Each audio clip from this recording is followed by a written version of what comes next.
नमस्कार. भारताची आर्थिक राजधानी असलेली आपली मुंबई नेहमीच धावत असते, पण या वेगाला कधी-कधी ब्रेक लागतो, तो ट्रॅफिकमुळे. आज आपण एका अशा मेगा प्रोजेक्टचं सखोल विश्लेषण करणार आहोत, जो या समस्येवर थेट वार करतोय. तो म्हणजे शिवडी-वर्ली एलिव्हेटेड कॉरिडॉर. देशाच्या अर्थव्यवस्थेत मुंबईचं योगदान अनन्यसाधारण आहे, पण शहराची वर्षानुवर्षे चालत आलेली पूर्व-पश्चिम दळणवळणाची अडचण या विकासात मोठा अडथळा ठरते. हा प्रकल्प फक्त एक नवीन रस्ता नाहीये, तर तो भारताच्या व्यापक पायाभूत आणि आर्थिक उद्दिष्टांशी जोडलेला एक ऐतिहासिक दुवा आहे. या विश्लेषणातून आपण समजून घेणार आहोत की हा महामार्ग मुंबईचं अर्थचक्र कसं अधिक गतिमान करणार आहे. या संपूर्ण विश्लेषणात आपण 5 प्रमुख मुद्द्यांवर लक्ष केंद्रित करणार आहोत. मुंबईतील पूर्व आणि पश्चिम भागातील दरी, या वाहतूक कोंडीवरील उपाय, या नव्या कॉरिडॉरचे इंजिनिअरिंग, प्रकल्पातील प्रशासकीय अडथळे आणि शेवटी या सर्वांचा मुंबईच्या भविष्यावर होणारा परिणाम. चला तर मग सुरुवात करूया. 4.5 किलोमीटर हे अंतर ऐकायला खूप कमी वाटतं, बरोबर? पण मग मुंबईत याच अंतरासाठी 1 तासाहून अधिक वेळ का लागावा? गर्दीच्या वेळी पूर्वेकडून पश्चिमेकडे प्रवास करताना या भीषण वास्तवाची जाणीव नक्कीच होते. नकाशावर दिसणारी एक छोटीशी रेषा प्रत्यक्षात रस्त्यावर मात्र एक अतिशय थकवणारा आणि अनिश्चित प्रवास बनून जाते. मुंबईतील वाहतूक कोंडी ही केवळ एक गैरसोय नाही, तर ती एक प्रचंड मोठी आर्थिक अडचण आहे. दररोज लाखो मानवी तास या गाड्यांच्या रांगेत वाया जातात, ज्याचा थेट फटका शहराच्या आणि पर्यायाने देशाच्या उत्पादकतेला बसतो. हे असं का होतं? याचं मूळ मुंबईच्या ऐतिहासिक आणि असमान विकासात दडलंय. गेल्या काही दशकात शहराचा भौगोलिक विस्तार असा झालाय की लोअर पळळ, वरळी आणि वांद्रे यांसारखी मोठी व्यावसायिक आणि रोजगार केंद्रे पश्चिमेला केंद्रित झाली, आणि दुसरीकडे चेंबूर, घाटकोपर आणि विक्रोळी यांसारख्या पूर्व उपनगरांमध्ये मोठ्या प्रमाणावर निवासी वस्त्या उभ्या राहिल्या. थोडक्यात सांगायचं तर नोकऱ्या पश्चिमेला आणि घरे पूर्वेला आहेत. या रचनात्मक असंतुलनामुळे दररोज लाखो प्रवाशांची पूर्वेकडून पश्चिमेकडे जाण्यासाठी झुंबड उडते आणि संध्याकाळी पुन्हा तीच थकवणारी प्रक्रिया उलट्या दिशेने पार पाडावी लागते. दळणवळणाची ही दररोजची कसरत सध्याच्या पायाभूत सुविधांवर प्रचंड ताण निर्माण करते. सध्याचे रस्ते या प्रचंड दबावाखाली कसे अपयशी ठरतात हे समजून घेणं अत्यंत महत्त्वाचं आहे. इथं खरी अडचण अंतराची नसून रस्त्यांवरील अडथळ्यांची आहे. ईस्टर्न फ्रीवे सारख्या वेगवान मार्गावरून खाली उतरल्या वाहनांना सामान्य आणि अरुंद रस्त्यांचा सामना करावा लागतो. ट्रॅफिक सिग्नल्स, पादचाऱ्यांची वर्दळ आणि गल्ल्या यामुळे वाहनांचा वेग एकदम शून्यावर येतो. त्यातच एखादं वाहन जरी नादुरुस्त झालं तर संपूर्ण रस्ता तासनतास ठप्प होऊ शकतो.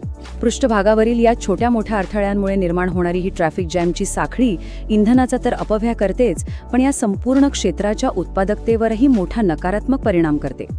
शहराला एका थेट आणि निर्बाध मार्गाची खऱ्या अर्थाने गरज होती, आणि याच समस्येवर एक धोरणात्मक तोडगा म्हणून शिवडी-वरळी एलिव्हेटेड कॉरिडॉरची निर्मिती केली जात आहे. हा 4.5 किलोमीटर लांबीचा पूर्णपणे सिग्नल मुक्त आणि सलग असा उड्डाण पूल आहे. हा मार्ग पूर्वेला ईस्टर्न एक्सप्रेस हायवेवर शिवडीजवळ सुरू होतो आणि मध्य मुंबईच्या अत्यंत गजबजलेल्या भागांवरून उंचावरून जात थेट पश्चिमेकडील वांद्रे-वरळी सी लिंकला जोडला जातो. हा 4 लेनचा मार्ग जमिनीवरील वाहतूक कोंडीला पूर्णपणे बायपास करण्यासाठीच अत्यंत बारकाईने डिझाईन केला आहे. याचा सर्वात मोठा फायदा म्हणजे या मार्गावर कोणतेही सिग्नल्स किंवा क्रॉसिंग्स नसतील, ज्यामुळे प्रवासाचा वेग कुठेही खंडित होणार नाही. या प्रकल्पाची भव्यता केवळ त्याच्या लांबीवर ठरत नाही, तर तो ज्या पद्धतीने इतर प्रकल्पांना जोडतो त्यावर ठरते. हा कॉरिडॉर एका मोठ्या आणि व्यापक वाहतूक जाळ्याचा मुख्य केंद्रबिंदू बनणार आहे.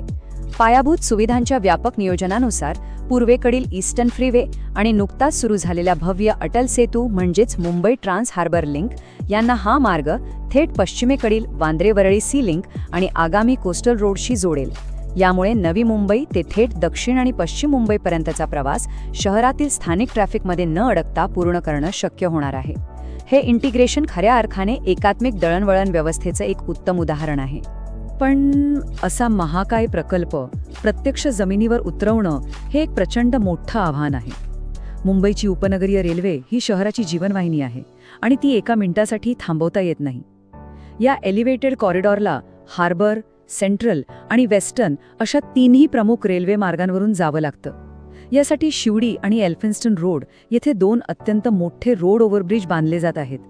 दररोज धावणाऱ्या हजारो ट्रेन्सच्या वेळापत्रकात आणि लाखो प्रवाशांच्या दिनचर्येत कोणताही अडथळा न आणता या पुलांचं काम सुरक्षितपणे पूर्ण करणं हे आधुनिक स्थापत्य अभियांत्रिकीचं एक अत्यंत गुंतागुंतीचं आणि थक्क करणारं उदाहरण आहे. याच इंजिनिअरिंग आव्हानांमधील सर्वात लक्षवेधी संरचना म्हणजे प्रभादेवी येथील एल्फिन्स्टन पुलाचा पुनर्विकास. इथं तब्बल 27 मीटर उंचीचा डबल डेकर म्हणजेच दुमजली उड्डाणपूल उभारला जातोय. हा दुमजली पूल सेनापती बापट मार्ग आणि डॉक्टर BR आंबेडकर रोड यांना जोडण्याचं काम करेल. मुंबईसारख्या अत्यंत दाट लोकवस्तीच्या, कमी जागेच्या आणि सतत गजबजलेल्या शहरात एवढ्या उंचीवर दुमजली पुलाचं बांधकाम करणं हे तांत्रिकदृष्ट्या अत्यंत कठीण काम मानलं जातं. ही रचना या संपूर्ण एलिव्हेटेड मार्गातील एक अत्यंत महत्त्वाची आणि निर्णायक कडी आहे. अशा भव्य प्रकल्पांना केवळ तांत्रिक नव्हे तर प्रशासकीय आणि स्थानिक आव्हानांनाही मोठ्या प्रमाणावर सामोरे जावे लागते. अत्यंत महत्त्वाच्या पायाभूत सुविधांच्या प्रकल्पांना प्रशासकीय पातळीवर उशीर का होतो? जेव्हा आपण प्रत्यक्ष जमिनीवरील परिस्थिती पाहतो तेव्हा लक्षात येतं की मोठ्या इंजिनिअरिंग सोबतच मानवी आणि कायदेशीर बाबी सोडवणं किती क्लिष्ट असतं. जमिनीचे संपादन, पुनर्वसन आणि विविध सरकारी विभागांमधील समन्वय यांमुळे मूळ वेळेपत्रकात अनेकदा मोठे बदल करावे लागतात. हे केवळ मुंबईतच नाही तर जगभरातील कोणत्याही मोठ्या शहरी पायाभूत प्रकल्पांचं हे एक कटू वास्तव आहे. सध्याच्या घडीला या प्रकल्पासमोरील सर्वात मोठा आणि शेवटचा प्रत्यक्ष अडथळा म्हणजे प्रभादेवी येथील हाजी नुराणी चाळ. ही एकमेव आणि अंतिम रचना आहे जी एल्फिन्स्टन पुलाच्या मुख्य मार्गात उभी आहे. या चाळीत राहणाऱ्या 9 भाडेकरूंचं जोपर्यंत कायदेशीर आणि सुरक्षित स्थलांतर होत नाही तोपर्यंत या जागी पुलाचं काम पुढे जाऊ शकत नाही. प्रकल्पातील इतर सर्व मोठे अडथळे यशस्वीरित्या पार करण्यात आले आहेत, परंतु या एका रचनेमुळे प्रकल्पाच्या अंतिम टप्प्यातील डिमॉलिशन आणि बांधकामाचं काम सध्या रखडलं आहे. सूक्ष्म स्तरावरील समस्या बृहद प्रकल्पांना कशा रोखून धरू शकतात याचं हे एक उत्तम उदाहरण आहे. हा अडथळा दूर करण्यासाठी MMRDA आणि म्हाडा या सरकारी संस्था एकत्रितपणे कायदेशीर आणि प्रशासकीय प्रक्रिया राबवत आहेत. सर्वात आधी बाधित रहिवाशांसाठी पर्यायी आणि दर्जेदार पुनर्वसन घरे तयार करणे, त्यानंतर त्या नव्या घरांच्या दर्जाबाबत जसे की पाणी गळती किंवा इतर आवश्यक सुविधांच्या तक्रारींचं निवारण करणे.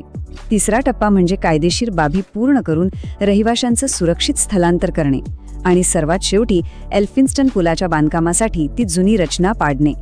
ही प्रक्रिया अत्यंत गुंतागुंतीची आणि वेळखाऊ असली तरीही शहरी पुनर्वसनाच्या नियमांनुसार ती योग्य प्रशासकीय मार्गाने सोडवली जाणे अनिवार्य असते. कधीकधी अत्यंत छोट्या वाटणाऱ्या गोष्टी कोट्यावधी रुपयांच्या प्रकल्पांना कशा थांबवून ठेवू शकतात हे या प्रशासकीय गुंतागुंतीवरून स्पष्ट दिसतं. रहिवाशांना दिलेल्या नव्या घरांमध्ये इलेक्ट्रिक मीटर बसवणं, रंगरंगोटीची कामं पूर्ण करणं आणि काही रहिवाशांना मिळालेल्या मोठ्या घरांमुळे निर्माण झालेली अतिरिक्त पैशांची जुळवाजुळव करणं अशा सूक्ष्म प्रशासकीय बाबी सोडवण्यासाठी प्राधिकरणाने रहिवाशांना जागा खाली करण्यासाठी वेळोवेळी मुदतवाढ दिली आहे.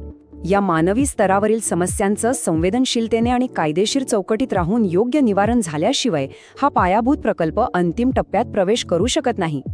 आता आपण प्रकल्पाच्या वेळेपत्रकावर आणि सद्यस्थितीवर एक नजर टाकूया. अधिकृत आकडेवारीनुसार सध्या या कॉरिडॉरचे सुमारे 65 ते 70% काम पूर्ण झाले आहे.